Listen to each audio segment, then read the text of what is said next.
Okay, so you guys see my desktop? You see the Yep. Yes. Okay. All right, I'll turn it over to Zach to walk you through it. All right, so we can see here, if you can see Wade's screen, and I think we talked about this a little bit previously.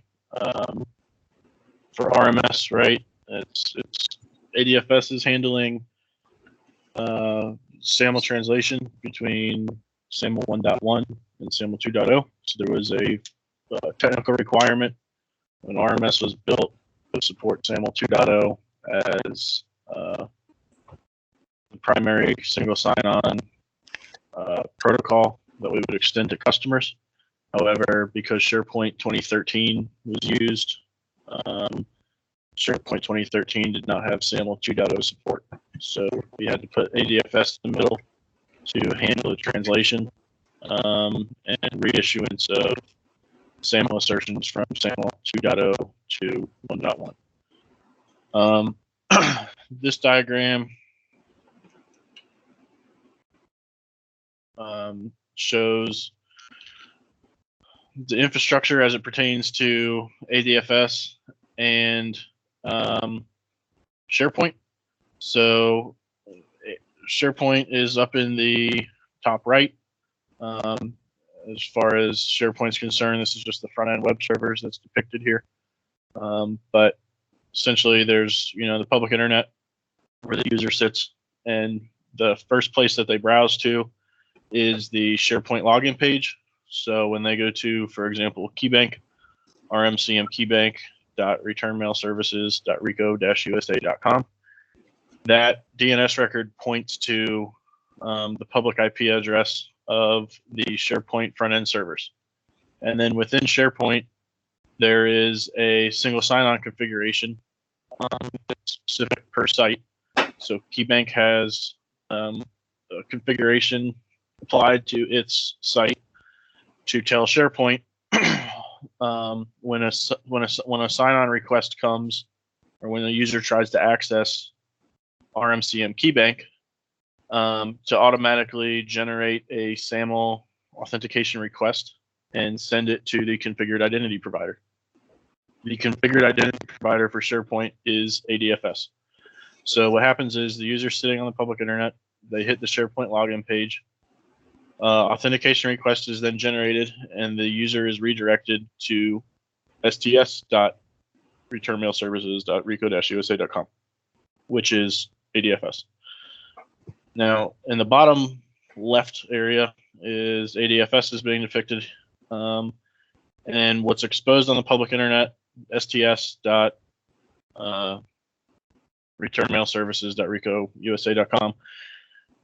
That's presented to the public internet through ADFS proxy servers. So there are two virtual machines configured as web application proxies for ADFS, and they are not joined to the domain. They're work group machines that are in an isolated subnet and isolated security groups that present specific ADFS endpoints to the public internet, and the sign-on page is one of them. These proxy servers have a trust relationship or communication established between themselves and the back-end ADFS servers, which ADFS as a role is running on the domain controllers. So the ADFS servers, or excuse me, the ADFS proxies communicate to the ADFS servers, which are on the back-end, infrastructure subnets. And that communication is routed and inspected through a Palo Alto firewall, and that's locked down, and that traffic is analyzed for any inconsistencies out of a baseline that we would be alerted on. But essentially, what's exposed to the public internet for ADFS are these two ADFS proxy servers. The communication between the ADFS proxy servers and the ADFS servers is handled through a communication certificate that gets automatically regenerated every 14 days by ADFS. It's an internal service that generates the communication certificates and then issues them to the proxies. and the proxies use those to authenticate because they're not on the domain. They use those to authenticate against ADFS servers and to pull the latest ADFS configuration for either, claims provider trusts or relying party trusts, or, what endpoints are exposed to the public internet, and etc. So if these systems are offline for a period of, more than 14 days, like for example, if we just shut down the prototype environment for 3 weeks and then turned it back on, the ADFS proxy servers would not, they wouldn't be on the public internet.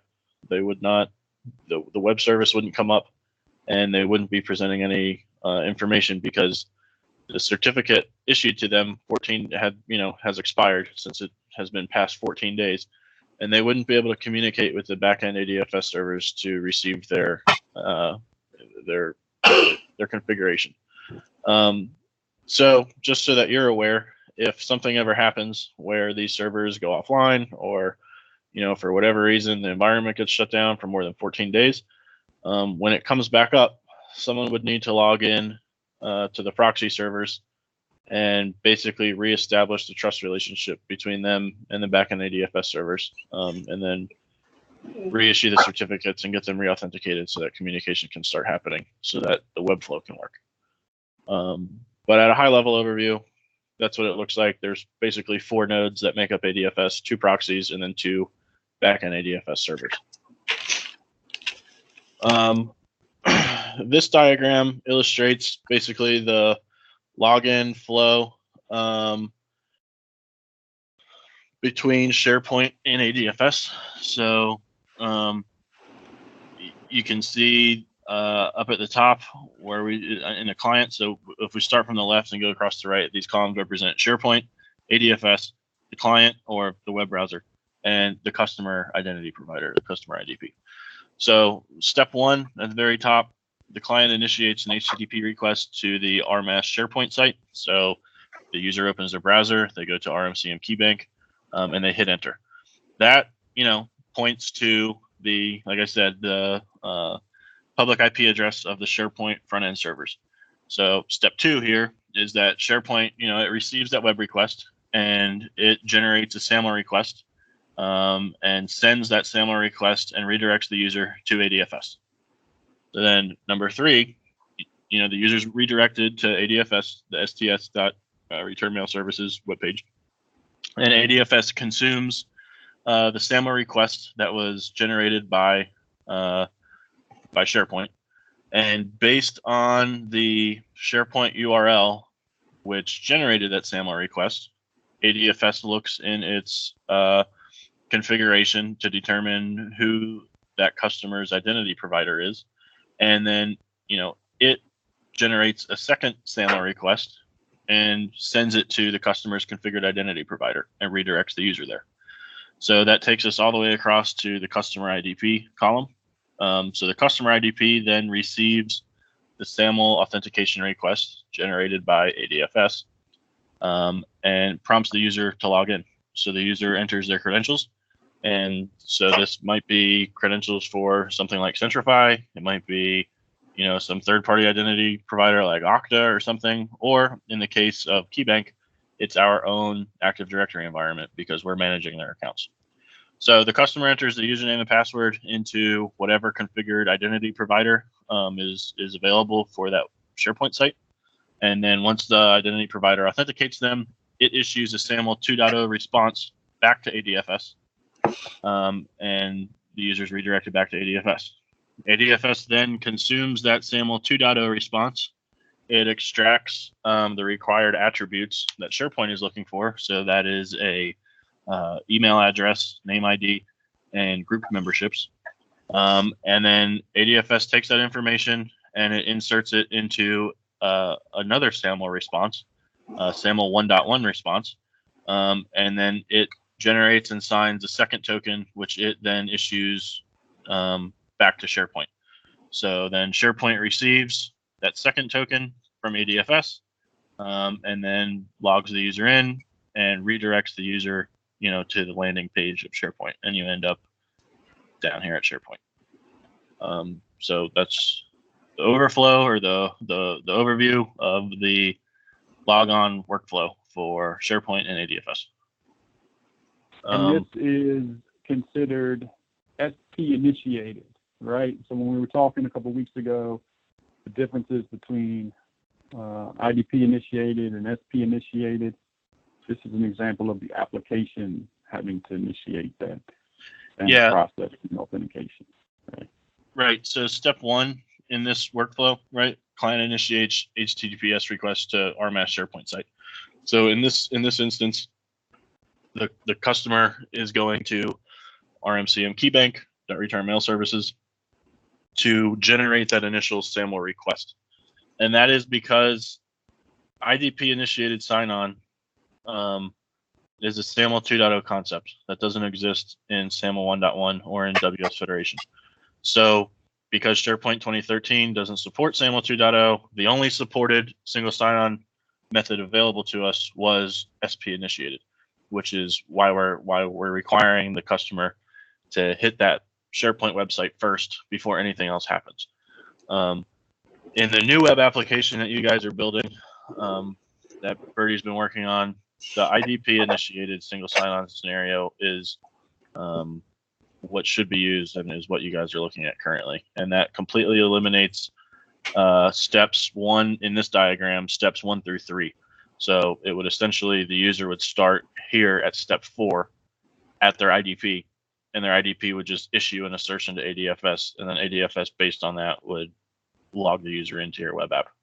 So the workflow basically gets cut in half with IDP initiated single sign-on, but that wasn't available with this version of SharePoint.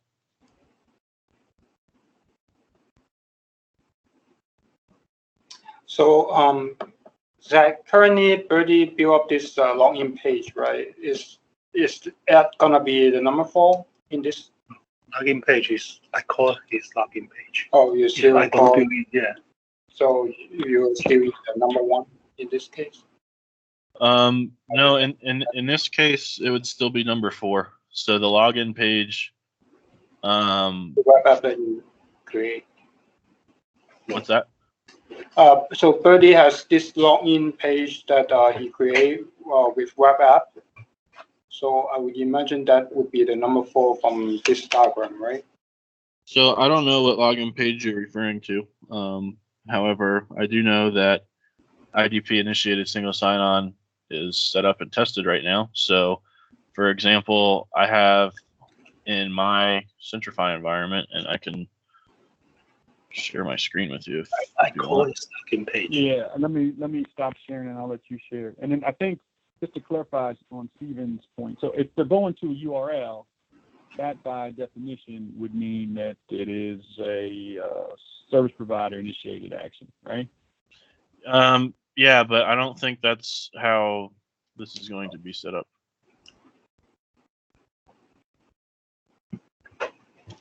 Okay, can you guys see my screen?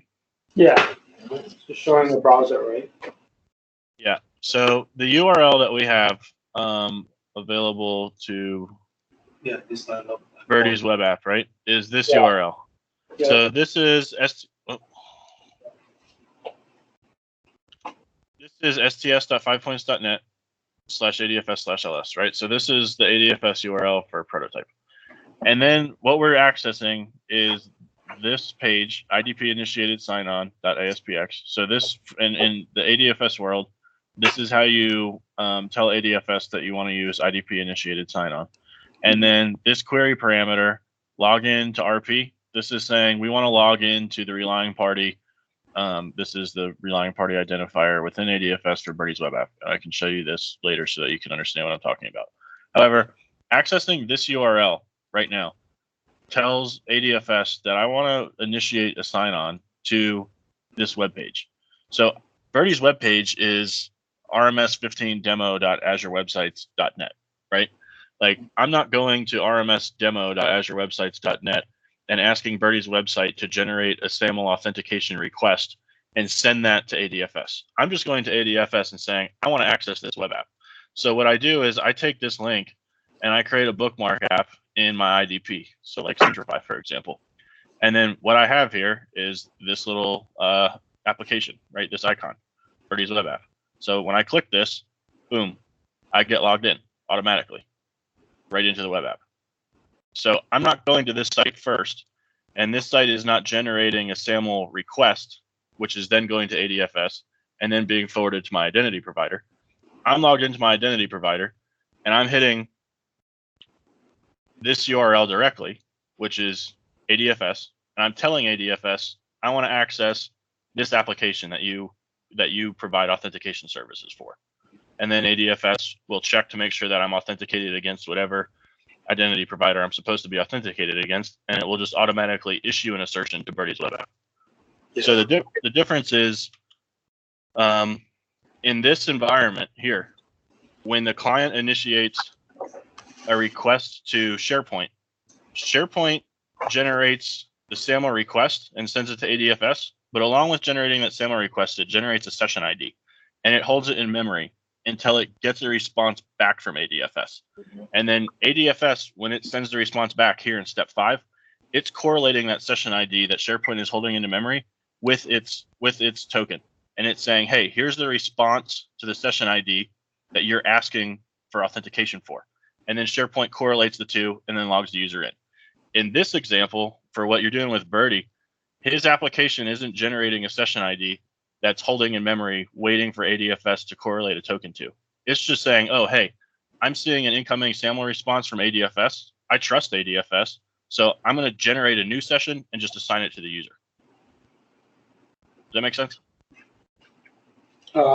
Yeah, so right now, the link that you have, will it be remapped, let's say, to a kind of new customer URI? Yeah, so I believe if we have a new customer, so I think from their side, he need to, you know, give me some, give me some, some like this parameter I need to pass. So he need to configure like this piece. Right. So we can see here, right? This is the URL that we created, or this is the ADFS relying party that we created for mHub. So when I come here, I click this, it's going to this link, which has this identifier here, URN RMS15 demo mHub. So if I log in here, you can see this takes me here, and I'm logged in as mhub.cloud, right? Yeah. Also, I need to tell the ADFS what's if this web application, what kind of page he need to push, because he sent a HTTP phone post. So post back the data. So once I get the data, then I pass and go to like this landing page. Yeah. So so here's the next thing, right? This is different. This URL is different per customer. Yeah, so this URL, I'm telling ADFS, I want to log in as customer mHub. And then within ADFS, customer mHub is configured to use Centrify. So it's going to ask Centrify for the token. If I put in this URL, which is RMS customer keybank, within ADFS, I have a configuration item to say anybody that's accessing this URL with keybank, don't look at Centrify, look at Active Directory. So if I come here and I enter this URL, which is keybank instead of mHub, I'm presented with the ADFS Active Directory login, right? So on a per customer basis, this URL is going to be different. Every single customer is going to have their own unique URL that we're telling them this is what you're going to use for single sign-on. And then based on the customer identifier, and it can be whatever you want. It doesn't have to be in this format. It can be a GUID, or it can be something that hides the customer name if you don't want that exposed to them. But at the end of the day, each customer is going to have a different URL that they use for IDP-initiated sign-on. And then that's going to be what ADFS uses to key off of to determine where the user needs to go to log in. And I can pull up ADFS and show you how that works. Does that answer your question? Oh, question. Okay. Yeah. Yeah. Very good. Okay. So you know,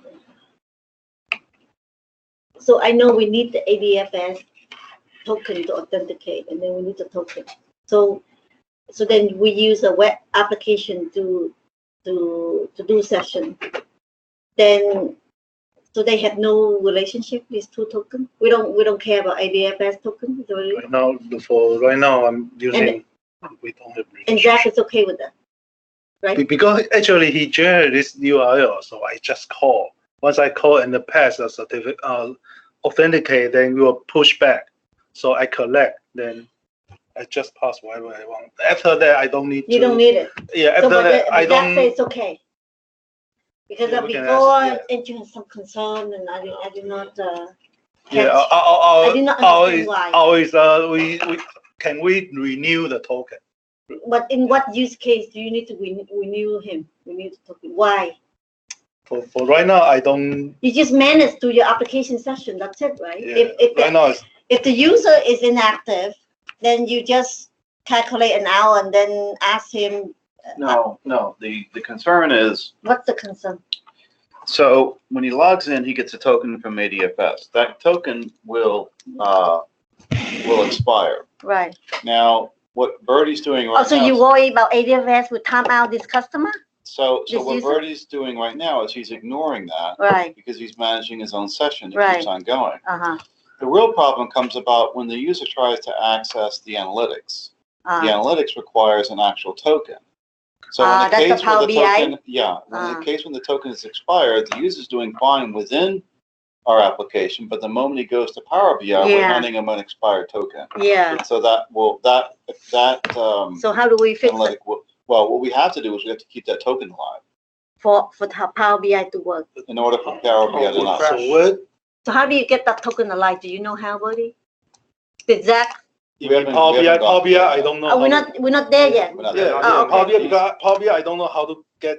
Otherwise, I can handle to renew token.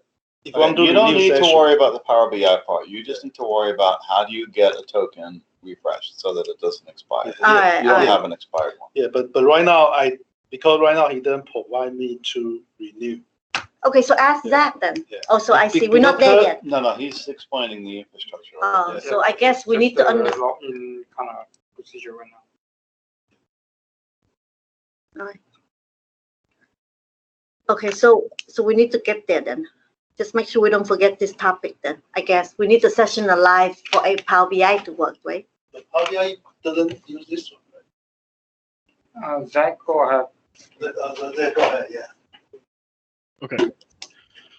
So, as an overview, that's what the infrastructure looks like, and this, based on the links, are how ADFS knows who to send where.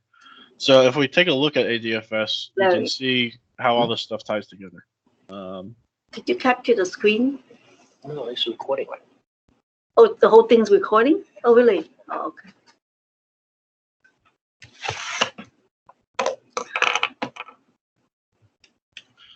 So in here, this is the domain controller for prototype. There's this ADFS console, or you can get to it by going to MMC, management console. This is really slow, but you can open MMC and then you can add the ADFS snap in and it'll take you here. So ADFS really should be looked at as an input and output engine for tokens. And we can see here, if we take a look at this diagram really quick, provided by Microsoft, there is within ADFS what's called the claims pipeline. So, and actually, let me step back 1 second. Sorry. Within ADFS, there's a concept of claims provider trusts and relying party trusts. So the claims provider trust is Microsoft terminology for identity providers. So when you're talking about SAML and you're talking about an IDP or an identity provider, that is a claims provider from ADFS's perspective. So the claims provider, right, the individual who issues assertions can be either Centrify or Active Directory, or in this case, we had Auth Anvil, or Wade had another different Centrify tenant that he was testing with stuff in here. But at the end of the day, the claims provider trust represents what would be the customer's identity provider. So if the customer has their own identity provider and they want to use SAML-based single sign-on to log into RMS, we would add a claims provider trust for that customer. So this might be like Okta or something or whatever. I know that. Oh, okay. So this claims provider trust provides the input to ADFS of claims or tokens or SAML assertions or whatever, because ADFS doesn't handle just SAML. It can handle OAuth, it can handle OpenID Connect, it can handle a number of different protocols outside of just SAML. But at the end of the day, the claims provider is the input of information coming from a third party telling ADFS, this is the user and this is the information that, I'm asserting for them. Then on the flip side of that, the relying party is the applications that are relying on ADFS to receive information, or in SAML speak, the service provider. So we talk about IDP initiated single sign-on and SP initiated single sign-on. The SP in SAML world is the relying party in ADFS. So the input is the claims provider trust. It's information that comes from the customer identity provider. That information enters ADFS and it gets manipulated by what's called the claims pipeline or the claims engine. And then once it's manipulated and ADFS is issuing tokens, the output of those tokens goes to the relying party. So the relying party trust is, in this case, the different return mail services SharePoint sites. So you can see here for KeyBank, right? The relying party endpoint for KeyBank is rmcmkeybank.5points.net_trust. This is the virtual directory in IIS that's able to consume the SharePoint, or the SAML assertions. For the web app that Birdie is working on, if we take a look here, you can see the endpoint is this rms15demo.azurewebsites.net/consume. So this consume service is the service that's able to consume the SAML assertions. So if we look at this claims pipeline example, this is basically what I was just talking about. You've got up here somewhere is a customer identity provider, and they're issuing SAML assertions to ADFS. When those come in and it hits ADFS, ADFS takes, based off of whatever acceptance rules and claims rules are configured, which we'll look at here in a second. I'll give you an example of those. The SAML assertion comes in and it's held in memory by ADFS. And then there is, logic that's applied to the data that comes in. And there's authorization rules, there's claims transform rules and things. And then at the end of the day, when it's all said and done, when all of the rules that we have specified or all the logic that we have specified within ADFS is finished processing, then ADFS will generate, whatever the output of that is, and it will send it down the line to the relying party. So input, claims provider, output, relying party. ADFS sits in the middle and it puts logic, or it applies logic to the incoming and outgoing claims so that it can issue tokens. Claims, just a note on claims, claims are essentially just things that ADFS is asserting. So that could be a username, it could be email address, it could be a group membership, it could be just some attribute of a customer ID. It could be, any piece of data that ADFS is saying to the relying party, here's information that you need to log a customer in, and it's coming from me, ADFS, who you trust, so you can, assume that it's true. Claims in general are completely token agnostic. So I might have a claim and I might be issuing a SAML token, but I can also take that same claim and issue an OAuth token or use OpenID Connect or some other protocol other than SAML. So ADFS and the claims pipeline and the claims engine is just simply a way to apply logic to incoming data from an identity source and then give an output to an application that requires a token. Does the consume accept multiple type of input, like SAML, OAuth, and others? You mean this one here for Birdie's web app? Yeah. I don't know. You'd have to ask Birdie about that because I don't know what he used or where this came from. No, consume because from ADFS it just submit a HTTP form post back the SAML token. So consume just pass. That's a SML. Okay. Yeah, you think it's SML, then I pass it, get the user and group.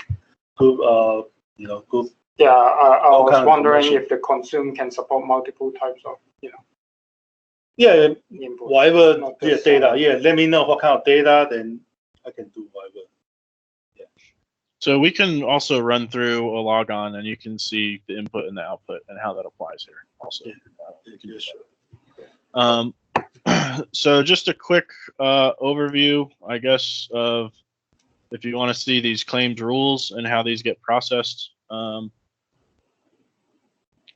Microsoft has this, the claims engine. I'm not going to really go too in depth into this, but this is essentially when the claim comes in from the claims provider, there's acceptance rules, authorization rules, and issuance rules that it goes through. This is the logic process that it applies before it issues its token. So this, I don't think you really need to worry about this too much, but just so you understand what's going on behind the scenes and something comes in, that could be something worth reading.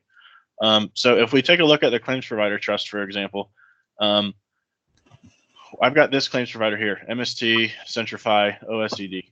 And this applies to, if we look here, properties, identifier, we have this claims provider identifier, right? This AAT0410, and then there's this GUID behind it. So if I look at Centrify,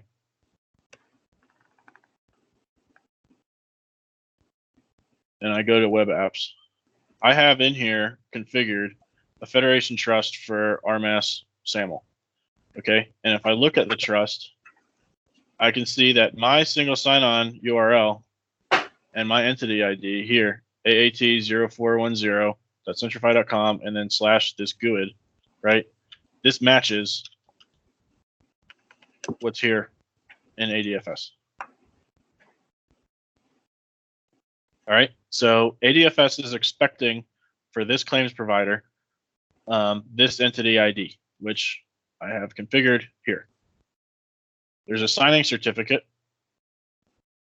here with this thumbprint that Centrify uses to sign the assertion when it's sent to ADFS. If I look in ADFS, I have the certificates tab. This is the same certificate. This is the signing certificate issued by Centrify that Centrify uses to sign the assertions.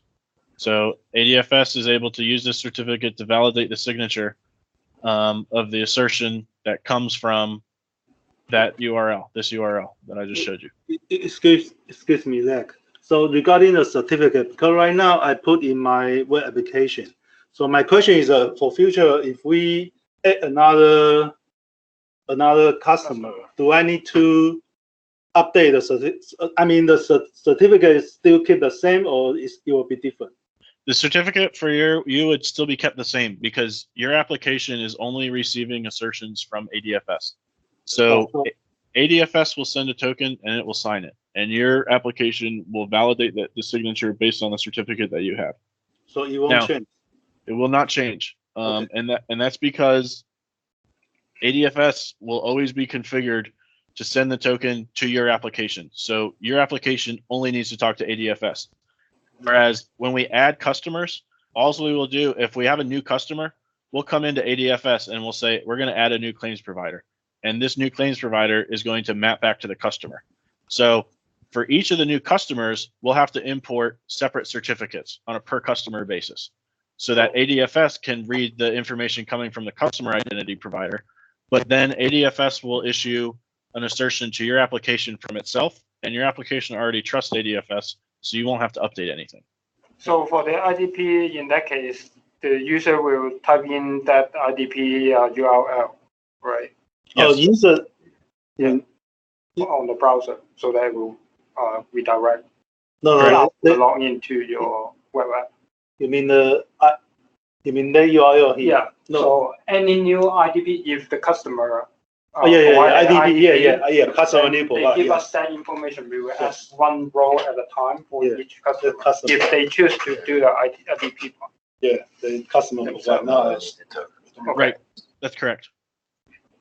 And then I'm just showing you here. This is what we're looking at here in Centrify. It would essentially be the same thing that a customer would set up. So when a customer comes and says, "Hey, we want to set up single sign-on to RMS," we give them this information, and they would fill out all this stuff that you're seeing right here. This isn't really something that we'd be responsible for, but we're simulating a customer. So you can see here in Centrify, my Centrify environment is configured to send SAML assertions to sts.5points.net, right? So it's configured to send the assertions to ADFS. And then, we've got our other information that's needed here. But essentially, all you need to know is that Centrify is sending tokens to ADFS, and then ADFS is configured here to receive those tokens from Centrify. So what happens when ADFS receives a token, right? There is claims rules. Sorry, this is just really slow. So when ADFS receives a token, and let's take a look at what a token is really quick. We'll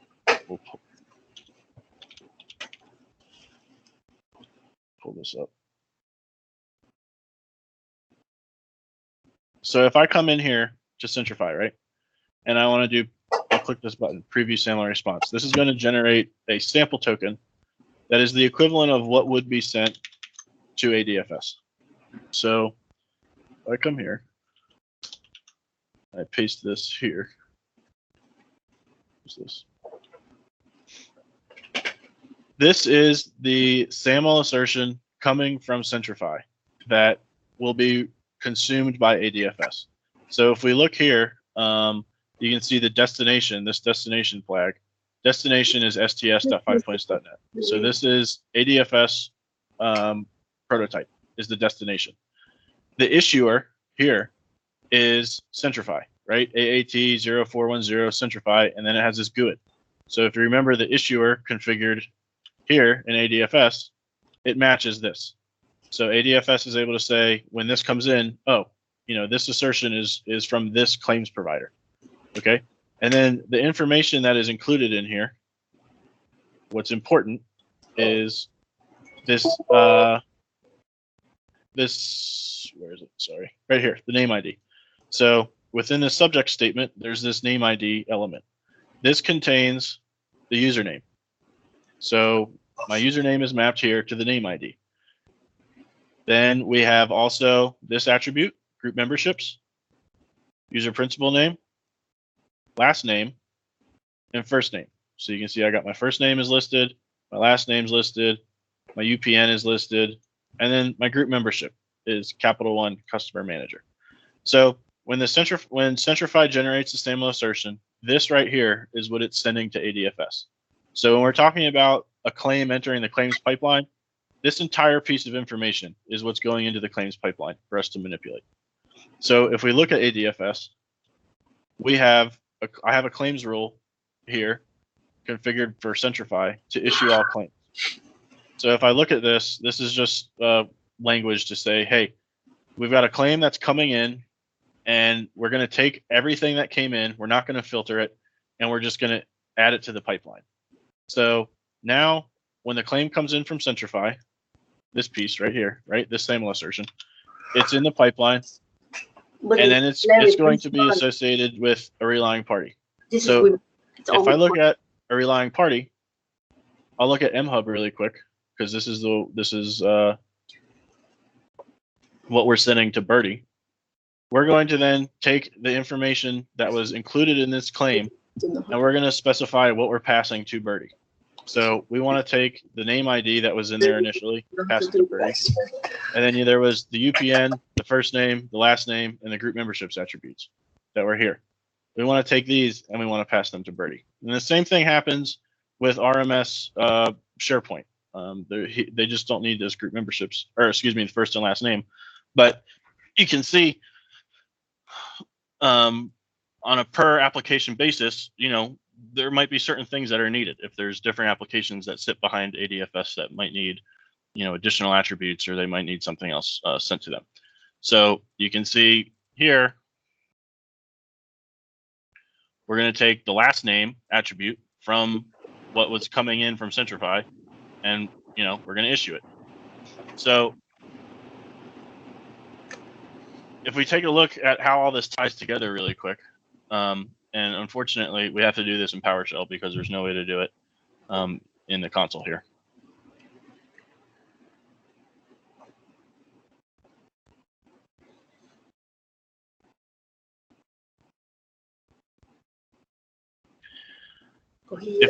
If we take a look at one of these relying parties, and if the relying party is the backend application, so we will say ADFS relying party.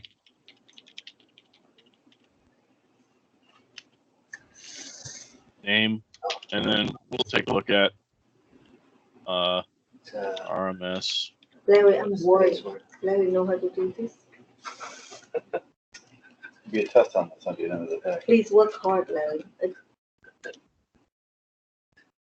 So if we look at the properties for this RMS 1.5 demo website that Birdie has set up, there's a property in here that is called claims provider. Right here, claims provider name. So here we have set in the properties for this relying party, right? Birdie 1.5 demo mHub. The claims provider name for this is Centrify, MST Centrify OSCD. So if we look in the claims provider trust, we have MST Centrify OSCD, and this points back to this Centrify environment here. So if we take a look at, for example, this other relying party trust, we'll take a look at KeyBank RMS, for example.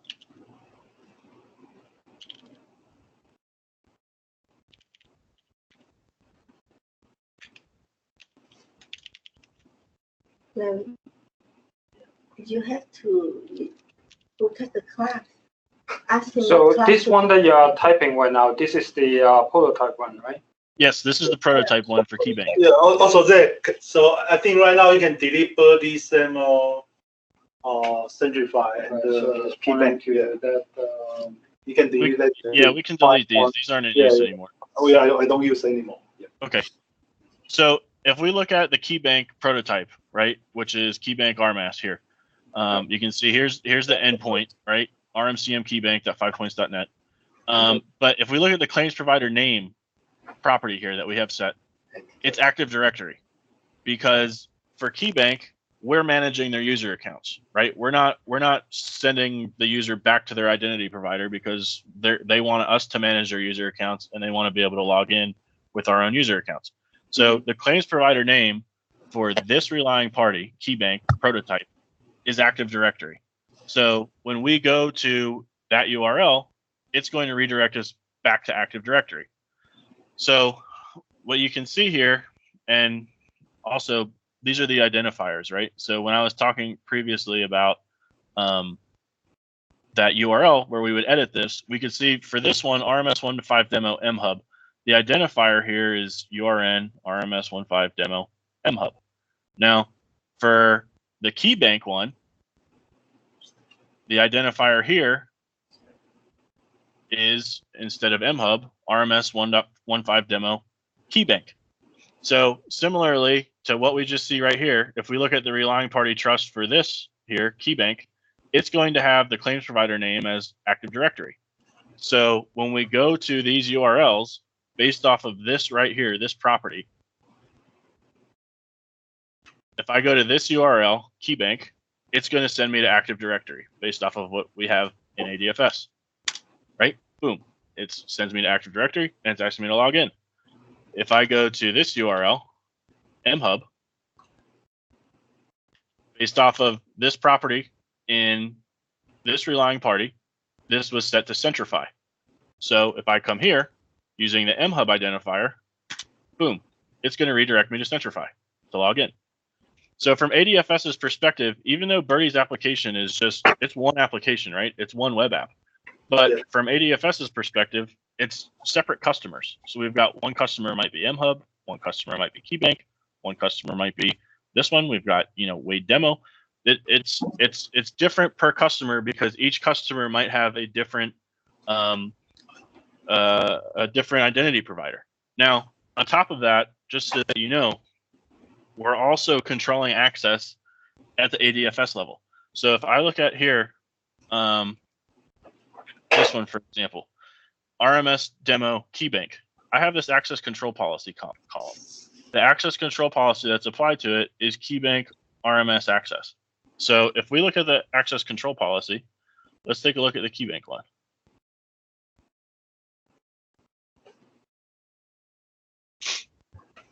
I have a policy applied here to say any user that's trying to access the KeyBank RMS relying party, ADFS needs to look at the incoming claim and it needs to see a name ID and an email address that has @keybank.com in it. If @keybank.com does not exist, it's going to deny the user access to that website or to that application. So for example, let's say we have multiple customers that want us to manage their user accounts, right? So we might have KeyBank, and then let's say there's Wells Fargo, and both of those customers live in our Active Directory. There's two separate, OUs in Active Directory with two separate users. But somebody from Wells Fargo gets a hold of this URL, this KeyBank URL. And the person from Wells Fargo comes here, they're presented with this screen, and they log in as, user at wellsfargo.com. And they're a member of our Active Directory, so they have the right username and they have the right password. They type in their password, but since they're accessing this relying party, KeyBank, and we have this access control policy, KeyBank RMS, which is looking at the incoming assertion to make sure that the user's name uses @keybank.com in it. When this guy tries to sign in, he'll authenticate properly, and ADF and Active Directory will say, yeah, this is the right username and this is the right password. But ADFS will see it and it'll say, hey, this guy's from Wells Fargo. He's not from KeyBank. So we're not going to issue a token for him to access that application. So it will block them from accessing the other company or the other customer's application, which is also why we want separate relying parties per customer. So you might have one application on the back. It might be Birdie's application, and it trusts ADFS. But from ADFS's perspective, we want to break it out per customer so that we can apply the access control policies to make sure that somebody who lives in our Active Directory who might have the right username and password cannot inadvertently access another customer's website. Can you say that again, Zach? How would you prevent that? Access control policy.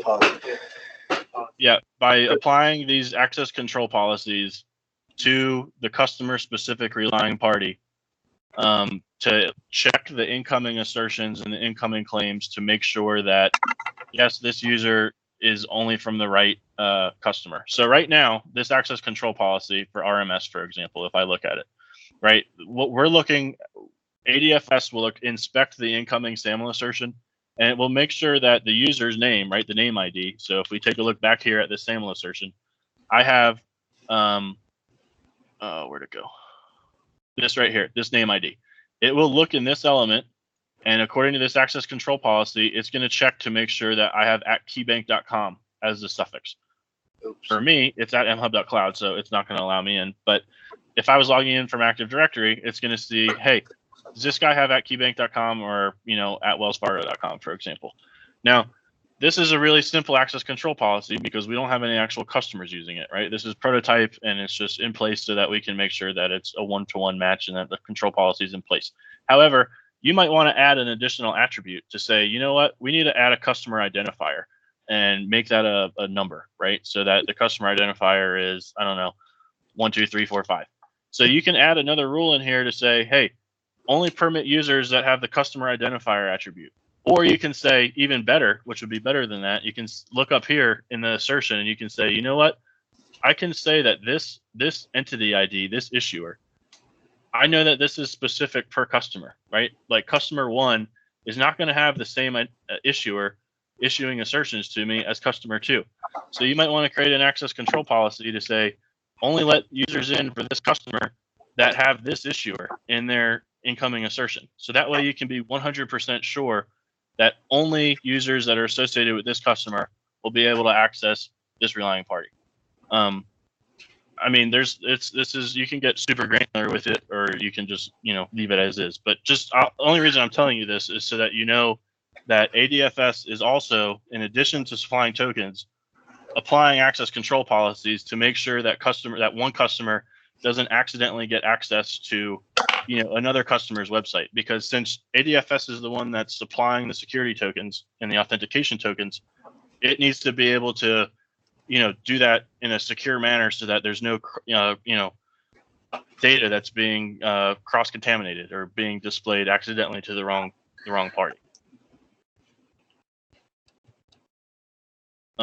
So I know that was a lot that I just threw at you guys. Is there any specific questions before we move on to something else? Can you go back to the claims provider trust? So currently today in the prototype, we type in HTTPS RMCM keyband.5.net. Yep. And that will be using the the second one, I think. Or That will be using Active Directory. Active Directory. Okay. So how is that URL mapped to the Active Directory? So if we look at this relying party trust, right? We Okay. have which one is it? This one, rmcmkeybank.5points.net, right? Oh, Here's so the that, rmcmkeybank.5points.net here. So when we were looking in PowerShell, take a look, right? We'll do get ADFS relying party trust name, and this is keybank RMAS, right? Yeah. So we take a look at this relying party trust, and we can see here the claims provider name is Active Directory. Okay, so if we need to add new customer, which they also rely on our Active Directory per se, then Yes. the very first step will be coming actually in the relying party trust to create a new entry first. Yes, it would be. Okay. So if a new customer comes in, you would come. The first step would be in SharePoint to create the additional website, right? So because let's say we don't have SharePoint. Let's say we are moving, everything is gonna be in Azure. In that case, what would be the very first step? In that case, Birdie, like for what he has right now for his test website, he doesn't have to do anything because he already trusts ADFS. So the first step would be come here, create a new relying party trust, and then configure it for Birdie's web application. Okay, because you were saying, the input is claim provider trust and then output is relying party trust. I thought the step would be in that order as well. So yeah, so well, it depends, right? So there's two scenarios. So if you're talking about the RMS, 2.0, right? Let's use Birdie's web app as an example right now. Mhm. So if it's a customer that's coming in and they do not want us to manage the accounts for them, then yes, you would have to come in here and you'd have to create a new claims provider trust. And then you would have to set up a federation with whoever their identity provider is. And they would give you that information, right? They're going to give you the signing certificate, they're going to give you the URLs, and they're going to give you all the information that's needed to configure a trust with their claims provider. Okay. If the customer does not, if they say, you know what, we don't have an identity provider, and we just want you to manage our accounts in the cloud, just like KeyBank does, then the first step would be you need to create those accounts in Active Directory. But our Active Directory is already configured here as a claims provider, so there's no need to add it. The only thing that you would have to do in that case is add a relying party trust. But no matter what, I'm sorry. Do we need to create like groups or anything within our AD though? Yes. For the company and stuff. Yes. You need to add in an OU, Yeah. and So we will have to add groups. And that is sitting in a different AD server. No, it's the same AD. This is our, Same Oh, AD. so It's right here. I mean, we can open it up and I can show you what's in here for KeyBank. So that's really all I need to, because that's what I'm thinking about. We have users that don't want us to manage their authentication and those that do.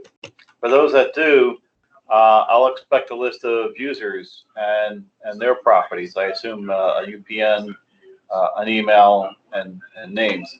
I add those to this here, but I also have to create the new OU. Yes. The OU is what distinguishes each tenant. Is that right? Yes. So we have the OU distinguishing each tenant, and then also you're going to need to add a UPN suffix. So if you go to Active Directory domains and trusts, right? We're going to come here. You're going to go to properties, and then we have this UPN suffix. So let's say, it's walmart.com is the new user, and they say, you know what, we want you to manage all of our accounts. So in order for the UPN to show up in the drop-down list when you create the new users, you need to come here and you need to add walmart.com to the UPN suffix list, hit add, and then you'll now have that new UPN suffix to create to use when you create new users. Zach, can you slow down and explain that, how you got here one more time so I can log that? Sure. So you would click start and go to. This is actually This is provisioning guide. Yeah, this is all documented in the provisioning guide also. So Active Directory domains and trusts is where you would go to create a new UPN suffix.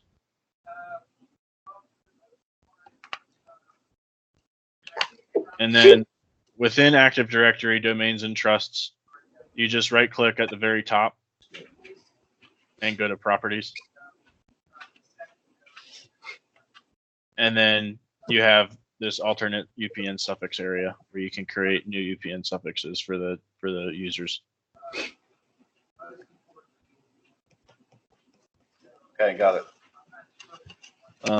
And then once that's done, you can just come here and create a new OU for, like, you know, Walmart, let's say. And then you create the new OU, and then when you create new users, you'd have walmart.com in the drop-down list to use as their UPN.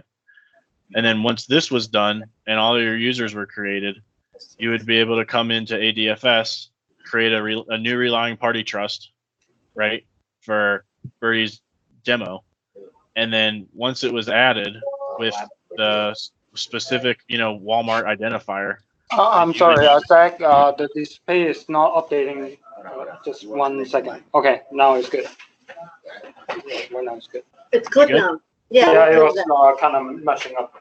Okay, so after you would create the users in Active Directory, you would come into ADFS and you would create a new relying party for, you know, RMS 15-Walmart with a Walmart specific identifier.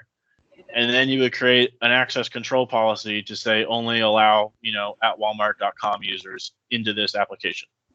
And then once that was done, you would come into PowerShell here and you would set the claims provider for that new Walmart relying party that you created to be Active Directory, because that customer wants us to manage their accounts. Now, So the command would be like set dash ADFS. No, it just because this is just showing. show, yeah.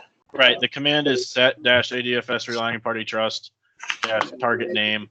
And then this is a property dash claims provider name, and then you set it. And this is all in the guide. I've got all this documented. There's a long document that goes through all of this. But this property here is what specifies how ADFS automatically redirects users to which IDP, right? So if it's Active Directory, it presents them with the login screen. This login screen. This is an ADFS login screen that ties back to Active Directory to validate a username and a password. If the claims provider is not Active Directory, it will just automatically redirect them to whatever URL you have specified in your claims provider trust properties. So when we go to Centrify, we go to this mHub one, boom, it automatically redirects us here based off of this claims provider name property in the relying party trust information section.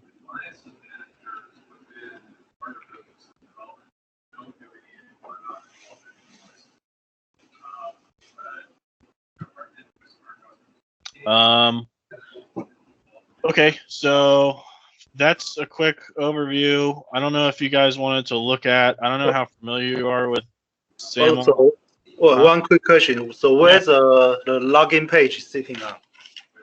Where is the login page? Was it the phone number, blah, blah, blah, you know, that page. What? Okay, so the ADFS login page. Yes, something like this. So we'll do this KeyBank. Yeah, for example, if they want to change this page. This page is on the ADFS server. ADFS server. So is there any way we can change it? For example, what color, whatever, you know, or phone number. Yeah. All this stuff can be customized. So So can you show where's the page? So in the older version of ADFS, this is all in IIS. Since Server 2016, this got changed to a JavaScript page that you can see here. Can that be tenant based then? Yeah, because KeyBank want this one, and the other customer, they don't want this one, it can be customized. Yeah, you can. So here is a good article on it. So you can customize the ADFS sign-in page per relying party. So this would be on a per customer basis. So there's a JavaScript section, and I can send you all this information, but there is essentially this it's called onload.js. It's a JavaScript file that you can use this command, get ADFS global web content to adjust all this. So we made this theme that you see here, this login page. This was customized by I forget what Paul, I think his name was, did this customization. But you can create themes per relying party, so that when someone logs in, for example, it would look like this, and then when someone else logs in, it might look different. But this is definitely customizable per relying party. There's JavaScript information where you can get the JavaScript, and then you can, specify the language that's there, or you can change the colors, or you can change the background. You can do whatever you want for the login page. And I can send you this information. But yeah, this login page though is located on the ADFS server, and this is only displayed when a user whose relying party has its claims provider configured as Active Directory is configured. That's the only time. The non-SSO accounts. Right. And it was Paul. I think it was Paul Costello that customized this page, and we had discussions around whether we wanted to support customizing this on a per customer basis, but we had determined that we would keep it generic from the operational overhead around all of that and the provisioning that's required. So that was the original thought, or as the team had originally decided. In the SSO case, let's say they, in one company, they already log in. So does that mean we provide them the kind of direct link to them, so that when they click on the link, it will be jumping into the, RMS page directly? Something like that? So in the SSO case, right, like where a customer already has an identity provider, and they say, we want to set up single sign-on. We would set all this up, and then we would provide them with that link, and it would be just like how I have it here. We would give them the link, and then they would put that in their identity provider, so that they've got these buttons that they can click on. Right? And then they'd have a button right here, like Brady's Web App.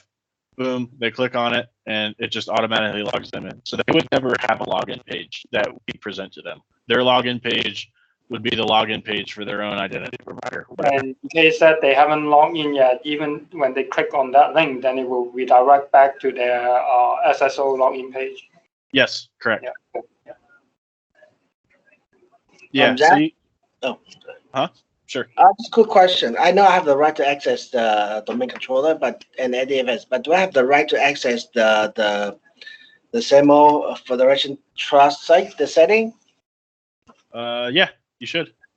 I do. Okay. Yeah. And also, you mentioned that the two ADFS proxy server. Where are they? Are they on the Centrify? No, they are. They're just virtual machines that are sitting in Azure. Okay. Yeah, they are. So you can see under the stack in Centrify. Yeah, I'll show you here. If we come here and we go to Systems, and we go to RMS Prototype, we have ADVM, right? So these are the Active Directory. These are the domain controllers. These are running ADFS. And then we have these ADPX. I'm sorry. We are still updating the display. You want to switch the mic? Because mic's up. I think it's probably the same. So many data are coming in. Let me know when you can see. Okay. Yeah.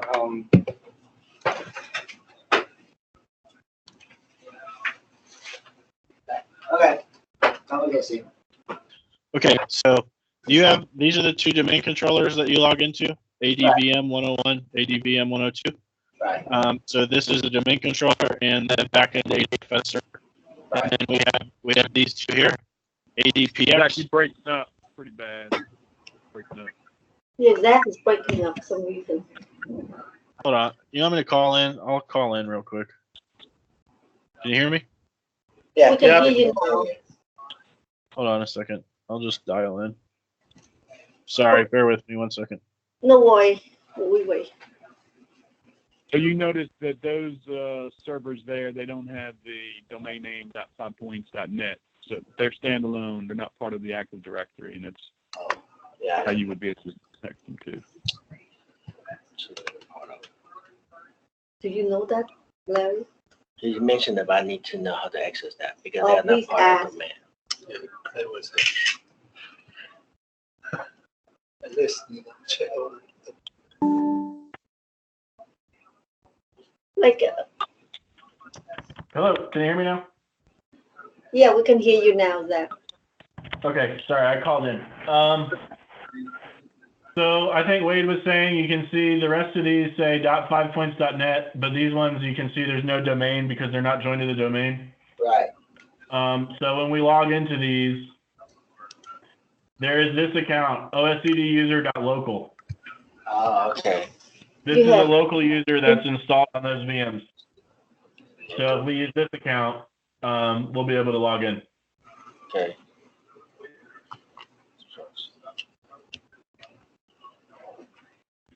And the only thing that these VMs do is act as a web application proxy and terminate the sessions for ADFS. So these sit in a DMZ, they're publicly accessible, and they have different firewall rules and different inspection rules associated with them.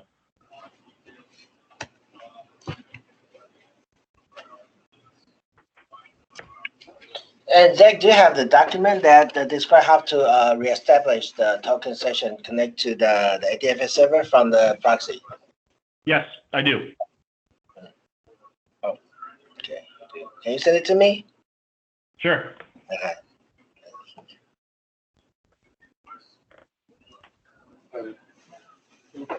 Dismiss button. Oh. You can make it full screen too.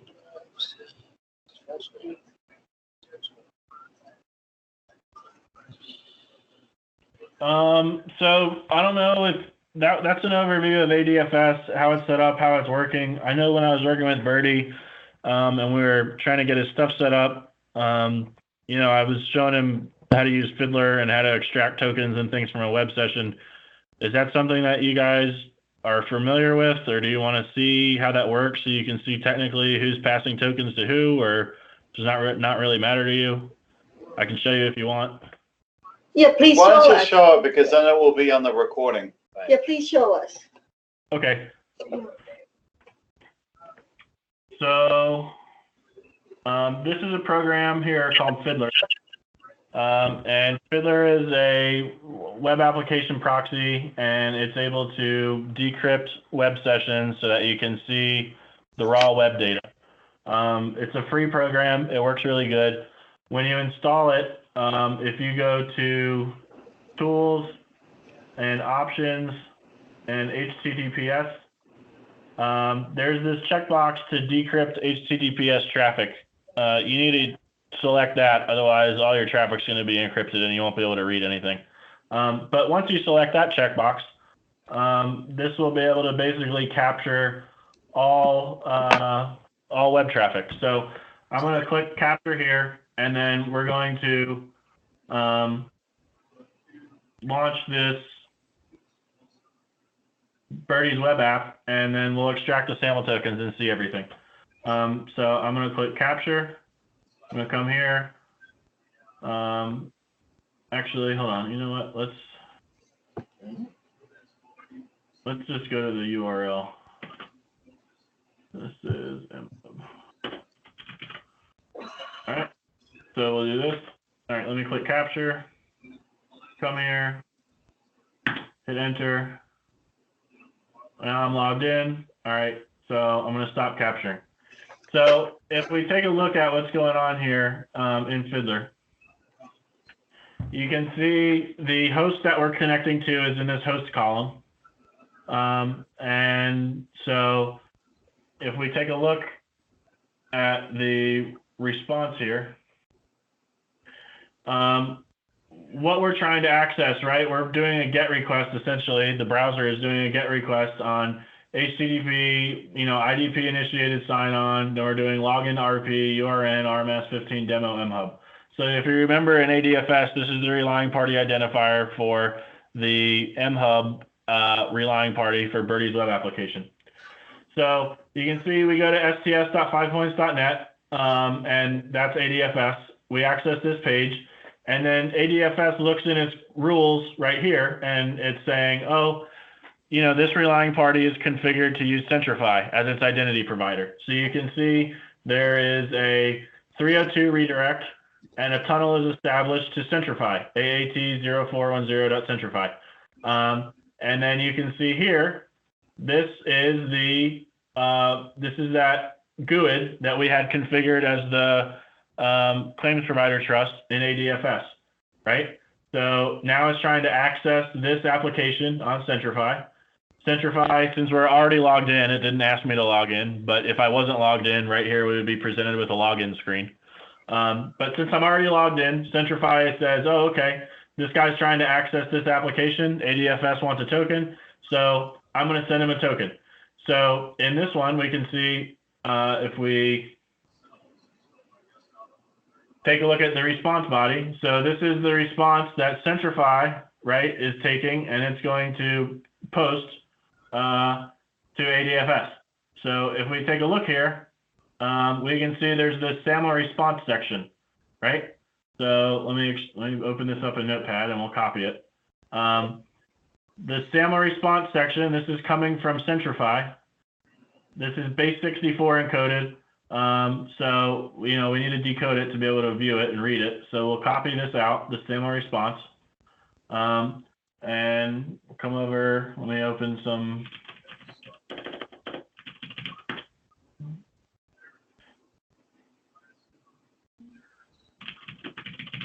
So this site, samletool.com, this is really good for checking certificates, decoding, encoding. If we come to this decode, there's this base 64 decode and inflate, right? So we've got our SAML response here that we pulled out of Fiddler that's being posted by Centrify, and you can see right here, right? Its method is post to sts.5points.net. So this is Centrify posting the SAML response to ADFS. So we'll copy this base 64 encoded response. We'll put it here to decode it. So we'll decode and inflate. So now here it's been converted to XML. And then there's this pretty print section, which is nice because it just displays it in a way that we can actually read. So now here we can see is the actual SAML response, right? This is the issuer. We can see is this Centrify URL. The destination is, scroll over a little bit. The destination here is sts.5points.net, right? So this is going to ADFS. And then if we take a look at the information that's in here, we can see here's my name ID. So Centrify is sending a name ID of Zachary Ambrosio at mhub.cloud. Again, the audience that it's being sent to is ADFS. And then we've got these attributes. So I've got this attribute called group memberships. The value is capital 1 customer manager. I've got this attribute called user principal name. The value is, my UPN. And then I've got last name, Ambrosio, and then I got first name, Zachary. So if we come back to Fiddler, we got here is Centrify posting this to ADFS. And then you can see the next step here is ADFS between these two. It consumes that token, and then it is going to generate a new one, and it's going to post it to Birdie's web app. So if we take a look at this one right here, we can see we've got this method is post, and the action is ADFS now posting to rms15demo.azurewebsites.net/consume. So if we view this one in Notepad, we'll come down here. We'll copy this SAML response.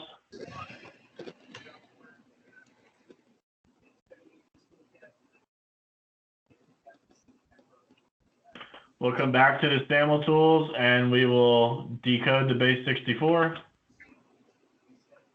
Now we get some XML. We'll go to this pretty print section so that we can actually read it. And now you can see the issuer has changed from Centrify to sts.5points.net because ADFS is now issuing this token to Birdie's web app on behalf of Centrify. If we come down here, we can see again our name ID. We're leaving it as Zachary Ambrosio. You can see now we've got our attribute statement where we've got our attribute name, right? User principal name. The attribute value is Zachary Ambrosio. However, what's different here is there's this tag has been added to it, the original issuer tag.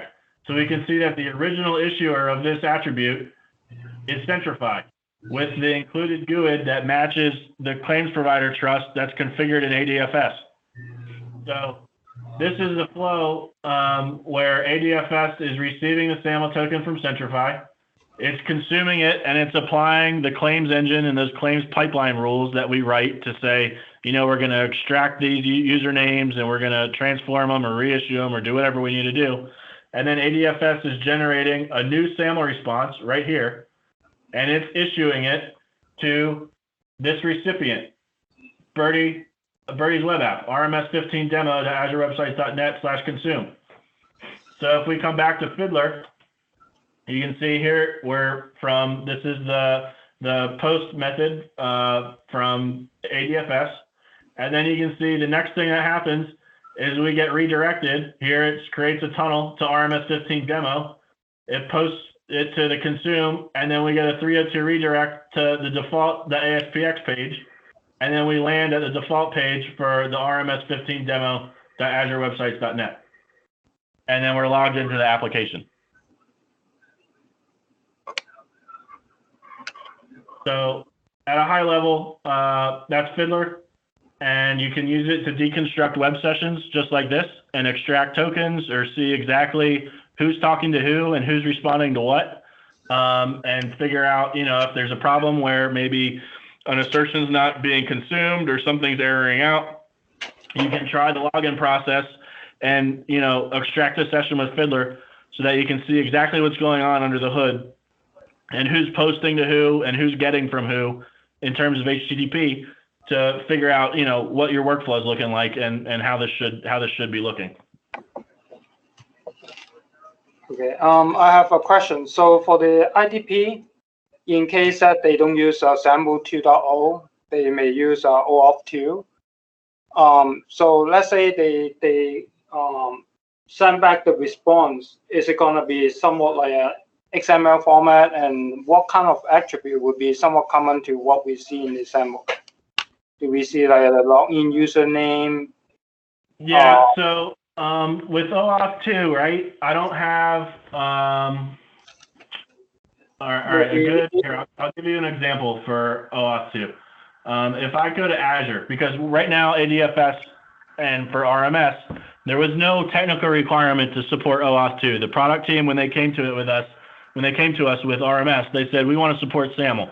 They never said anything about OAuth, so we didn't build OAuth support. And so right now, OAuth isn't enabled in ADFS.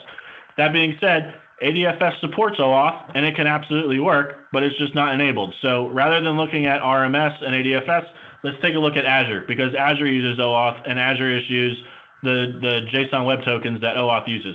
So for example, right, I'll open up Fiddler again. We'll do this. We'll capture this, and I'll go to Azure. Boom. So now I log into Azure. All right, if we come to Azure, we have this login.microsoftonline.com, right? And you can see here it's request. Here's the OAuth 2 is what it's trying to hit, or what it's asking, requesting a token from.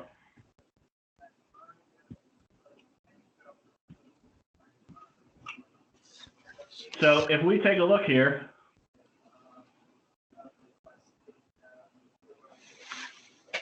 we have this value. It's not a SAML response, but it is an OAuth token.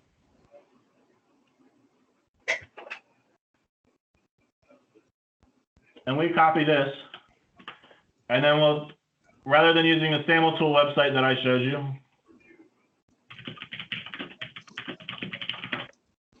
Microsoft has this JWT decoder, right? JSON Web Token decoder. So if I paste this JSON Web Token in here, now we can see the payload of this JSON Web Token that we extracted here from Fiddler because it's OAuth, not SAML. Now we can see how this looks. We have the issuer is sts.windows.net, and then this is our Azure Active Directory GUID. But sts.windows.net under the hood is ADFS. Microsoft runs ADFS to issue tokens to all of their Azure services. Okay. Would you mind go back to that response from the Fiddler page? So Here? let's say So let's say other IDP, they use different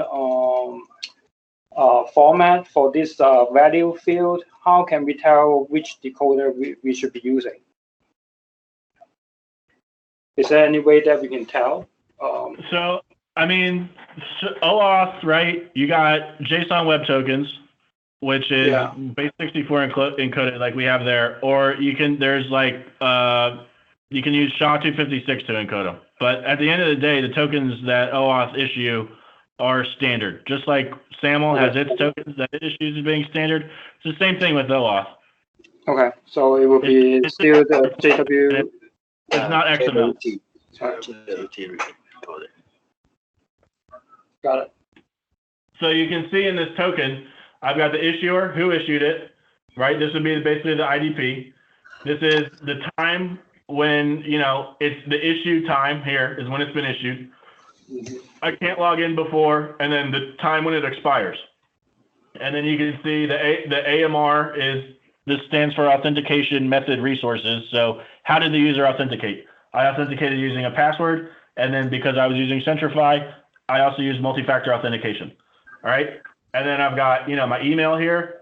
I've got my last name, you know, my given name, the IDP that issued it, my local IP address that I hit. You know, there's all this information. And so when the user's IDP creates the JSON Web Token because they're using OAuth 2, they can specify all these claims. And we would tell them, hey, we need to know your first name. We need to know your last name. We need to know your UPN. We need to know your, you know, customer ID or whatever we want them to give us. We specify that and we tell them, you know, you're going to be sending us tokens. This is what I need from you. And then they configure their IDP to issue that to us. It's only our job to consume that token and then to authenticate the user. But whether they're using OAuth or whether they're using SAML, we can do that with ADFS. It's just that initially for RMS 1.0, there was never a requirement for OAuth. The only requirement was SAML, so that's all that got set up. Okay. All right. Thank you, Zach. Sure.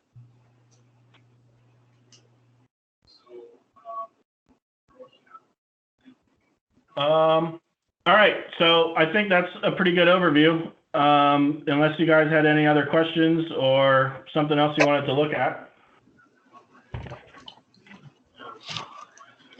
So is it the auth 2, is that seemingly going to be a requirement for supporting the new web app? Is that what I'm hearing? Sorry, can I hear you? Wait, we cannot hear you, Wei. Can you repeat that? I'm sorry, can you hear me now? Yeah. Yep. So is what I'm hearing is auth 2, is that going to be a requirement for the new web app? I mean, you know, anything future possibility, we would like to know how, you know, all the setup it might have been. Okay. So for now, it might be SAML, you know, in the future. We pretty much rolling a dice to see what it will be. So. Right. Yeah. Okay.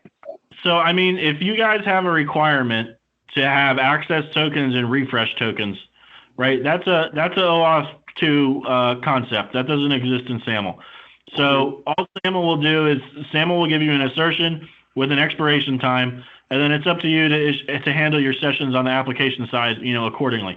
But if you need, you know, an access token and a refresh token, and you want to make an API call with your refresh token to renew your access token, and, you know, every hour or something do that, That's not something that's possible with SAML right out of the box. You know what I mean? You really need to use OAuth 2 to do that, or OpenID Connect. So it depends on your application and what your requirements are, and if there's going to be, APIs exposed that people need to authenticate to, or whatever you're doing. But if you're doing something more than just user authentication, and you want, API level authentication against other services, or you need, dynamic token lifetimes that are associated with refresh tokens, then you would probably want to look at OAuth 2. So it depends what your requirements are, but the refresh and access token concept, that entire philosophy is an OAuth 2 concept. That's not a SAML concept. All right, got it. Yeah.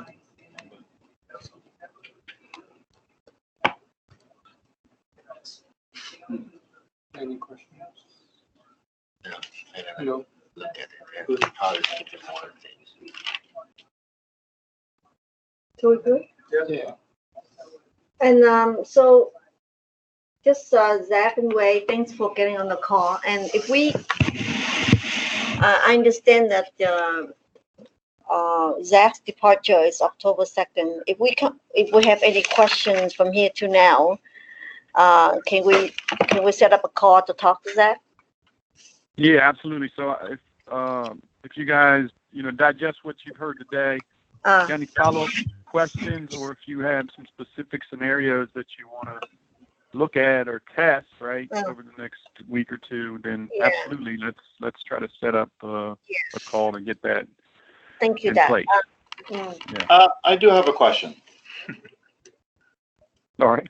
Let me finish one more. Okay. Everything you show here, I want to make sure Larry has access. Does he?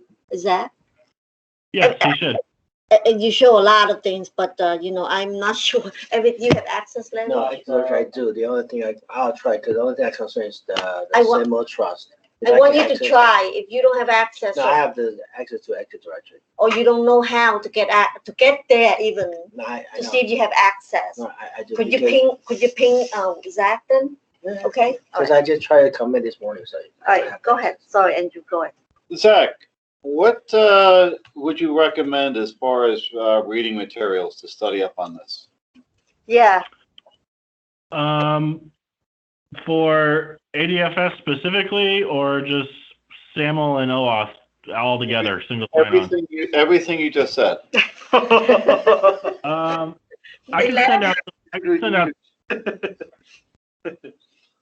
Go ahead, Zach.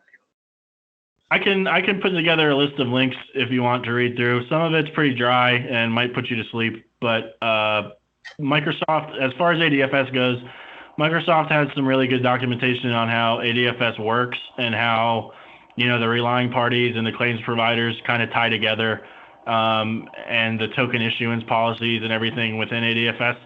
I can put together some information for you to read on that. As far as just SAML and OAuth and single sign-on concepts or identity management concepts in general go, there's a couple decent third-party sources out there that, again, is pretty dry reading, but if you'd like, I can put some stuff together.